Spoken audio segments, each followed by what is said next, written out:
Hello everyone, कैसे हैं आप सब लोग। जैसे कि आप स्क्रीन पर देख सकते हो, हमने अब फिजिक्स का नया टॉपिक स्टार्ट किया है आज से, डैट इज़ वेव। इस वीडियो में हम वेव के बारे में पढ़ेंगे। आप सभी ने टॉपिक पढ़ा होगा वेव। इसके एमसीक्यू आने के चांसेस एक एमसीक्यू आप कह सकते हो आ सकते हैं, इसलिए ज़्यादा डिटेल में जाते हुए नहीं, हम इस एक ही वीडियो में आपके ये वेव टॉपिक कंप्लीट करने की कोशिश करेंगे। तो चलो स्टार्ट करने से पहले मैं बता देता हूँ, ये हमारे different social media handlers, Facebook पे IG कॉमर्स क्लासेस का पेज है जहाँ पे आप हमें फॉलो कर सकते हो, और अगर आपकी कोई भी क्वेरी है आप हमें उधर बेझिझक पूछिए। सेकेंडली, टेलीग्राम पे भी हमारा चैनल है जहाँ पे आप हमें ज्वाइन कर सकते हो फॉर संडे क्विज। हम उधर संडे को क्विज ऑर्गेनाइज कराते हैं जो हमने पूरे वीक का पढ़ा होता है। और मैं बता दूं, इससे पहले हमने फिजिक्स का लाइट टॉपिक खत्म कर दिया। जिन्होंने वो टॉपिक नहीं देखा वो हमारे प्लेलिस्ट में जाके देख सकते हैं, उसके ऊपर 3 to 4 वीडियोस हैं। अब आज हम पढ़ने वाले हैं वेव। तो होता क्या है वेव? तो जैसे कि आप स्क्रीन पर देख सकते हो, वेव को मैंने कुछ चंद शब्दों में आपके सामने प्रस्तुत किया है। वेव होता क्या है, वेव की डेफिनेशन है क्या? तो मैंने ये लिखा है, वेव की डेफिनेशन है, a wave can be described as a disturbance that travels through a medium from one location to another location। Wave क्या है? वो एक डिस्टर्बेंस है। आपने ये चीज याद रखनी है, तभी मैंने इसे हाईलाइट और साथ में कलर चेंज किया इसका। वो क्या है? एक डिस्टर्बेंस है जो एक मीडियम से दूसरे मीडियम, जो मीडियम के जरिए मतलब एक लोकेशन से दूसरे लोकेशन पर जाती है, वो है आपकी वेव। जब मैंने वेव शब्द बोला, सभी के मन में कुछ इस तरह का ख्याल आ गया होगा, समुद्र की लहरें। आप उसे भी कह सकते हो, वैसे ही वो दिखती हैं, लेकिन आगे हम इसमें टाइप्स पढ़ेंगे होती क्या प्रॉपर वेव्स। फिर आगे क्या लिखा है? The repeating and periodic disturbance. ये सिर्फ और सिर्फ एक डिस्टर्बेंस नहीं है जो आपकी वेव बनाएगी, ये एक रिपीटिंग है, टाइम टू टाइम होती रहेगी। जैसे कि आप समुद्र की लहरें ही कहते हो, वो ये थोड़ी है कि एक बारी लहर ऐसे आई तो खत्म। वो क्या होगा? ऐसे ऐसे आगे आती रहेगी, ठीक है। That moves through a medium from one location to another is refer to as wave. उससे हम क्या बोलेंगे? वेव। तो ये रिपीटिंग है और पीरियोडिक डिस्टर्बेंस है, ये भी चीज आपने याद रखनी है। अब आगे मैंने लिखा है व्हाट इज मीडियम। बड़े से स्टूडेंट्स पूछ रहे होंगे कि सर मीडियम है क्या? तो मीडियम है इज ए सब्सटेंस और material that carries the wave. हम मीडियम उसको बोलेंगे जो ये जो आपकी वेव है जिसको वो कैरी करेगी। आगे आपको और क्लियर हो जाएगा जब मैं आपको बताऊंगा इसकी टाइप्स के बारे में, टाइप्स इसकी होती कैसे हैं। तो बस आप ये याद रखिए, वो जरिया जो वेव्स को एक जगह से दूसरी जगह जाने में मदद करेगा वो है आपका मीडियम। तो ये मैं बता दूं, a wave requires a medium. अब आगे हम पढ़ते हैं इंपॉर्टेंट पॉइंट। आपने इसमें याद क्या रखना है? इंपॉर्टेंट पॉइंट में आपका आता है वेव के बारे में, only energy not matter is transfer to wave moves. अब आप जैसे कुछ बोल रहे हो, जो आपकी बोल रहे हो वो आपकी साउंड जो है वो भी वेव्स में जा रही है, ठीक है, वो भी वेव्स में जा रही है। लेकिन उससे क्या होता है, असली में वो ट्रेवल कैसे करती है, आप ये ध्यान से देखना। होता क्या है, आप जैसे बोल रहे हो, आपके फेस के आगे आपके मतलब एयर पार्टिकल्स में लगा लो, छोटे छोटे पार्टिकल्स हैं, आपको पता है वो क्या करते हैं, उन्हें मिलती है एनर्जी। मैंने बोला इधर से उसे मिली एनर्जी। अब ये थोड़ा सा आगे इसे भी पुशअप होगा, इसे एनर्जी होगी, ये क्या करेगा? आगे वाले को पुशअप करेगा, ये आगे वाले को पुशअप करेगा, ये आगे वाले को पुशअप करेगा, और इस प्रकार आपकी एनर्जी, आपकी जो साउंड है वो ट्रेवल कर जाएगी in the form of wave. तो इसमें आपने ये चीज याद रखनी है, ओनली एनर्जी, जो एनर्जी है वो ही ट्रांसफर होती है, ना कि मैटर। ये नहीं है कि ये वाला पार्टिकल उठ के इधर आ गया, ये वाला पार्टिकल उठ के इधर नहीं पहुंचा, इसने सिर्फ क्या किया, इसे पुशअप किया, अपनी एनर्जी इसको दे दी, इसने एनर्जी अब इसको दे दी, इसने एनर्जी इसको दे दी, और इसने एनर्जी इसको दे दी। लेकिन वो अपनी जगह ही रहा, वो सिर्फ और सिर्फ वाइब्रेट हुआ। क्या हुआ? वाइब्रेट हुआ। आगे क्या लिखा है, usually involves a periodic and repetitive movement. जैसे कि मैं ऊपर आपको बता चुका हूं, ये यूजुअली क्या इन्वॉल्व होता है, इनमें पीरियोडिक और रिपीटेटिव मूवमेंट होगा। मतलब वाइब्रेशन, आप सभी को पता है वाइब्रेशन मोड आपके फोन्स में भी होगा। वाइब्रेशन क्या होता है, कुछ इस तरह आगे पीछे, टू एंड फ्रो आप कह सकते हो। नेक्स्ट है, does not result in the net movement of medium of particles in the medium. जैसे कि मैंने आपको ऊपर बता दिया, ये इसमें रिजल्ट नहीं करता नेट मूवमेंट। आप बाद में बोलो कि मेरा ये पार्टिकल हिल गया, ऐसा कुछ नहीं है। आपका ये पार्टिकल कभी नहीं हिलेगा, वो सिर्फ वाइब्रेट करेगा, वापस अपनी जगह पे ही आ जाएगा और एनर्जी, अपनी शक्ति अपने कॉरेस्पॉन्डिंग आप जो पार्टिकल है उसको दे देगा। अब आगे हम पढ़ते हैं इसकी टाइप्स के बारे में। वेव्स की कितनी टाइप्स है, तो मैं बता दूं, waves are classified into two types, that is mechanical waves and non mechanical waves. लेकिन एग्जाम पॉइंट ऑफ व्यू से जो है ना, जो एग्जामिनर है, जो पेपर सेट करने वाला है, वो इसको भूल ही चुका है। आज तक कभी उसने इसके बारे में क्वेश्चन ही नहीं डाला। नॉन मैकेनिकल के बारे में क्वेश्चन बड़ा रेयर आता है। मैक्सिमम चांसेस यही है कि मैकेनिकल के क्वेश्चंस आते हैं, इसलिए आपको इसी पे फोकस करना। इसके बारे में मैं आपको थोड़ा सा बता दूंगा, इसकी डेफिनेशन के बारे में होता क्या इसमें एंड में। तो अब पहले पढ़ लेते हैं mechanical waves. Mechanical waves are also subdivided into two. जो मैकेनिकल वेव्स हैं उसे भी आगे टू पार्ट्स में सब डिवाइड कर दिया है। तो मैकेनिकल वेव्स के टू पार्ट्स क्या है, एक आ जाता है ट्रांसवर्स वेव और एक आ जाता है लॉन्गिट्यूडनल वेव्स। आपने ये चीज याद रखनी है, मैकेनिकल वेव इज सब divided into to, that is first one is transverse wave and second one is longitudinal waves. अब हम पढ़ते हैं मैकेनिकल वेव्स क्या होता है। मैकेनिकल वेव्स की मैंने डेफिनेशन पॉइंट्स में लिखी है जिससे आपको इजी लर्निंग हो जाए। तो पहला पॉइंट क्या लिखा है, विच require medium for the propagation. तो आपसे पहला मैकेनिकल वेव की डेफिनेशन क्या हो जाती है, mechanical waves are those waves which require medium, जो एक जरिया चाहते हैं फॉर द प्रोपोगेशन। प्रोपोगेशन आप लगा लो मूवमेंट, फॉर द ट्रेवल। वो अपने एक अगर उनके पास वो जरिया नहीं होगा तो जो आपकी वेव है वो ट्रेवल नहीं करेगी।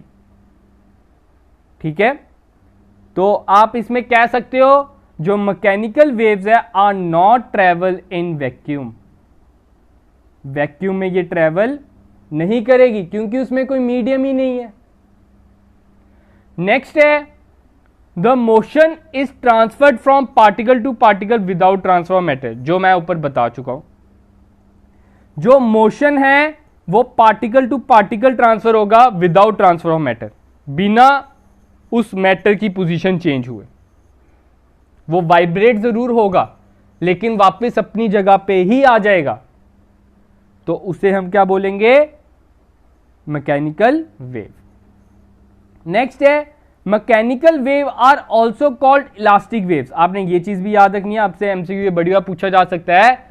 Mechanical waves are also known as elastic waves.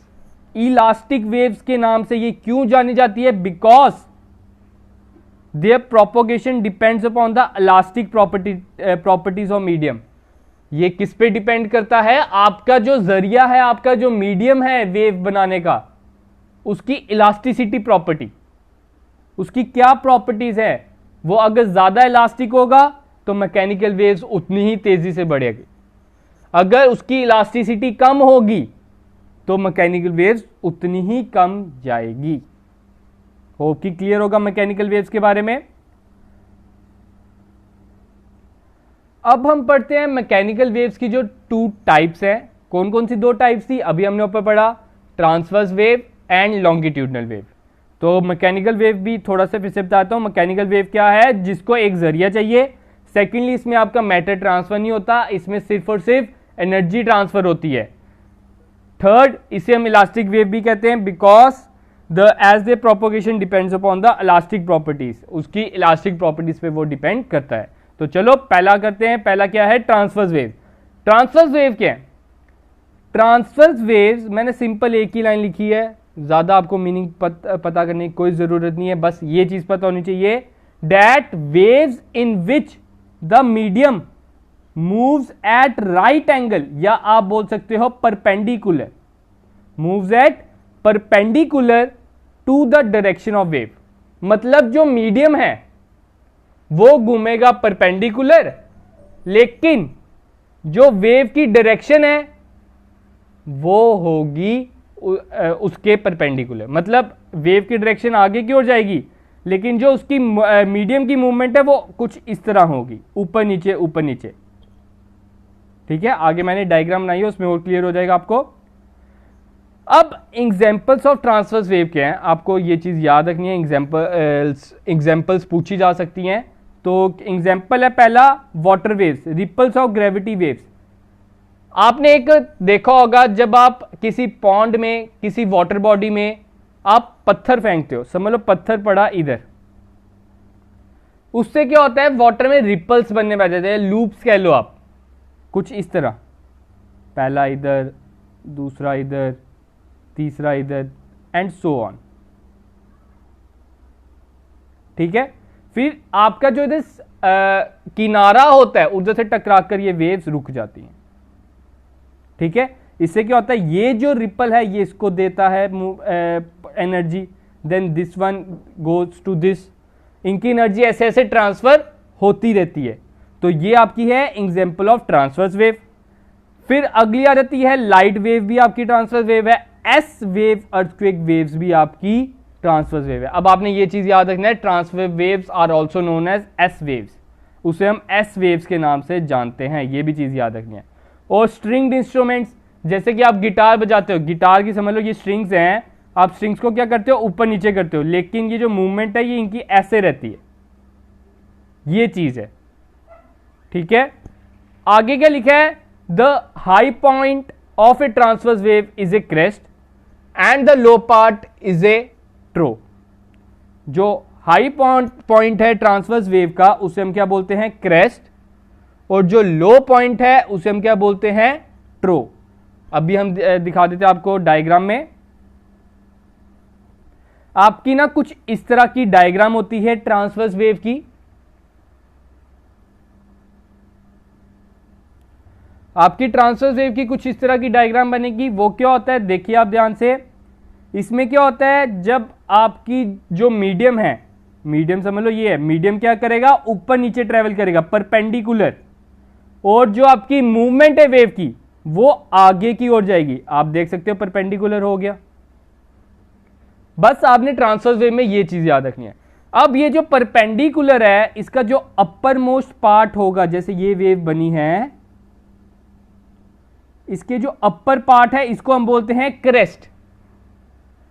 जो आपके मीन पोजीशन, ये होती है मीन पोजीशन, जो आपके मीन पोजीशन के ऊपर होती है उसको हम क्या बोलेंगे, क्रेस्ट, और जो मीन पोजीशन के नीचे होती है उसे हम बोलेंगे ट्रफ।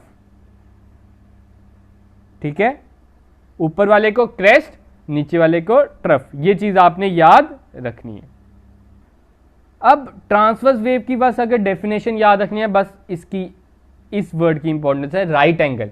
जहां उन्होंने बोल दिया राइट एंगल बना रहा है, समझ जाओ वो ट्रांसवर्स वेव की बात कर रहा है और आपका जो एमसीक्यू है वो ठीक हो जाएगा। नेक्स्ट है आपका, जो हमने ट्रांसवर्स वेव के बाद पढ़ा, सेकंड टाइप क्या थी, लॉन्गिट्यूडनल वेव्स। लॉन्गिट्यूडनल वेव्स क्या होता है, वो ट्रांसवर्स की उल्टी हो जाएंगी। उसमें हमने क्या पढ़ा, परपेंडिकुलर, लेकिन इसमें क्या होगा, the longitudinal wave has the movement of particles in the medium in the same direction. जो मूवमेंट ऑफ पार्टिकल्स है उसकी सेम डायरेक्शन में होगा as the direction of movement of wave. जिस तरफ वेव जा रही है, वेव अगर इस तरफ जा रही है तो मूवमेंट भी इस तरफ होगी। तो इसमें आप कह सकते हो the movement of particles and the movement of waves are parallel to each other. ठीक है, लॉन्गिट्यूडनल वेव्स में आपकी सेम डायरेक्शन रहेगी of movement of particles and of movement of wave. तो नीचे हम इसकी डायग्राम पहले देख लेते हैं। इसमें क्या होगा, समझ लो पार्टिकल है आपका ये, दूसरा पार्टिकल ये, third particle this one, fourth, fifth, sixth. इसमें क्या होगा, ये ऊपर और नीचे जाने के बजाय ऊपर नीचे नहीं जाएगा, ये आगे की ओर जाएगा, फिर ये इसको देगा पुश, ये इसको पुश देगा, ये इसको पुश देगा एंड सो ऑन। और आपकी जो वेव है वो भी इसी तरफ जाएगी, डायरेक्शन आपकी वेव की इसी तरफ रहेगी। तो इसलिए हम क्या कहेंगे, the movement of particles and movement of waves is on the same direction. Hope की क्लियर होगा। अब आगे पढ़ लेते हैं एग्जांपल्स ऑफ लॉन्गिट्यूडनल वेव्स। हमने ऊपर अभी ट्रांसवर्स वेव की एग्जांपल पढ़ी, अब लॉन्गिट्यूडनल वेव्स की पढ़ लेते हैं। लॉन्गिट्यूडनल वेव्स में कहता है एक साउंड वेव्स, जो आपकी साउंड वेव्स है, जैसे कि मैं बोल रहा हूं, मेरे मुंह के आगे जितनी भी पार्टिकल्स होंगे वो एक दूसरे को पुशअप करेंगे, ऐसे ऐसे आगे बढ़ते चलेंगे और आप तक मतलब जो मेरे सामने बैठा होगा उसके तक आवाज पहुंच जाती है। Second, P type earthquake waves. अब हमने ऊपर बताया जो ट्रांसवर्स वेव है उसे हम किस नाम से जानते हैं, एस टाइप, और जो लॉन्गिट्यूडनल वेव्स है उसे हम किस नाम से जानेंगे, पी टाइप अर्थक्वेक वेव्स। अब पार्ट्स ऑफ लॉन्गिट्यूडनल वेव्स आपसे पूछा जा सकता है, जो आपकी ट्रांसवर्स वेव थी उसकी दो टाइप्स क्या थी, उसके जो दो पार्ट्स थे वो क्या थे, क्रेस्ट और ट्रफ। अब नेक्स्ट है हमारा लॉन्गिट्यूडनल के दो पार्ट्स क्या हैं, एक है कंप्रेशन और एक रेयरफेक्शन। ठीक है, कंप्रेशन क्या होता है, where the particles are close together, जहां पे आपके पार्टिकल्स क्लोज होंगे, एक दूसरे के आसपास होंगे, उसे हम क्या बोलेंगे, कंप्रेशन। लेकिन जिसमें पार्टिकल्स स्प्रेड अपार्ट, फैले होंगे, दूर दूर होंगे, जैसे एक इधर, उसे हम क्या बोलेंगे, रेयरफ्रैक्शन। जैसे कि नीचे डायग्राम में आप देख सकते हो, ये स्ट्रिंग है, स्ट्रिंग में जहां दूर दूर बना है उसे हम क्या बोलेंगे, रेयरफेक्शन। लेकिन जहां ये पास पास हैं लूप्स तो इसे हम क्या बोलेंगे, कंप्रेशन। ठीक है, होप कि क्लियर होंगे सारे डाउट। एक बार फिर से बताता हूं, ट्रांसवर्स वेव में आपका क्या रहता है, परपेंडिकुलर, लेकिन जो लॉन्गिट्यूडनल है उसमें आपकी movement of particle is in the same direction of movement of wave, उसमें दोनों की डायरेक्शन सेम रहेगी। अब हमने थोड़ी सी पढ़नी है इसके रिलेटेड इंपॉर्टेंट टर्म्स। इनसे रिलेटेड इंपॉर्टेंट टर्म्स क्या है, पहला है एम्पलीट्यूड। एम्पलीट्यूड क्या होता है, जिसे हम डोनेट करेंगे ए से।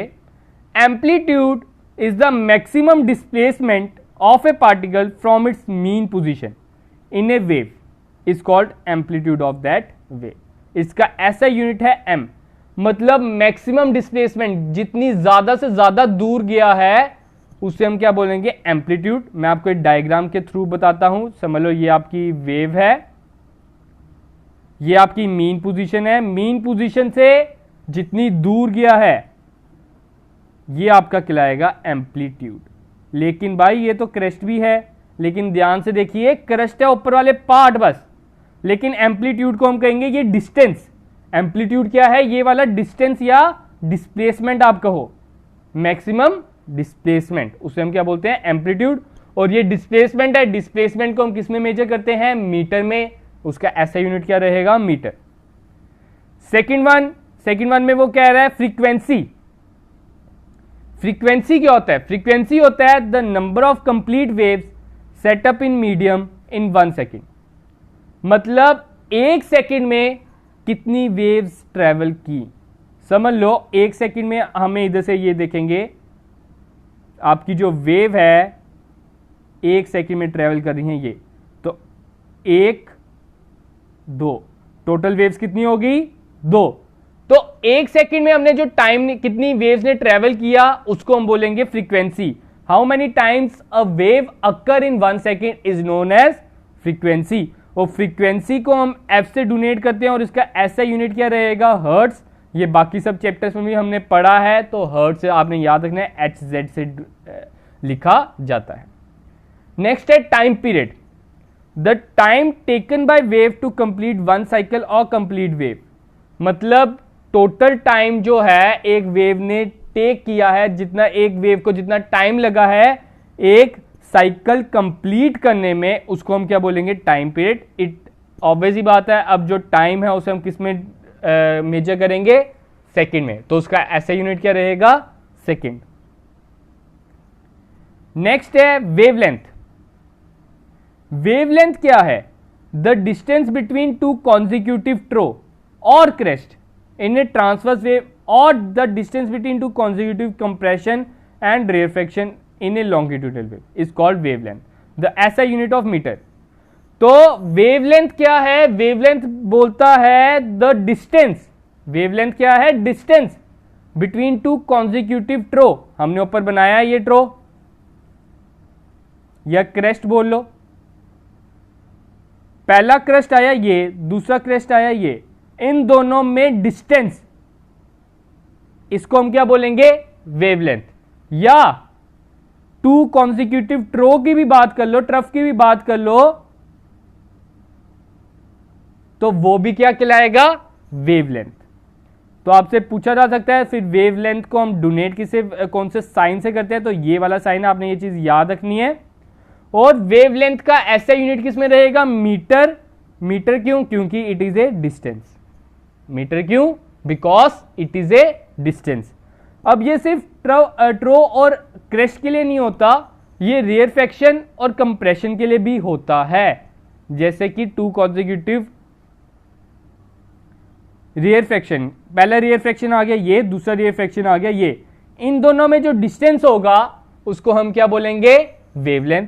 या दो कंप्रेशन ये और ये, इन दोनों में जो डिस्टेंस होगा इसको हम क्या बोलेंगे, वेवलेंथ।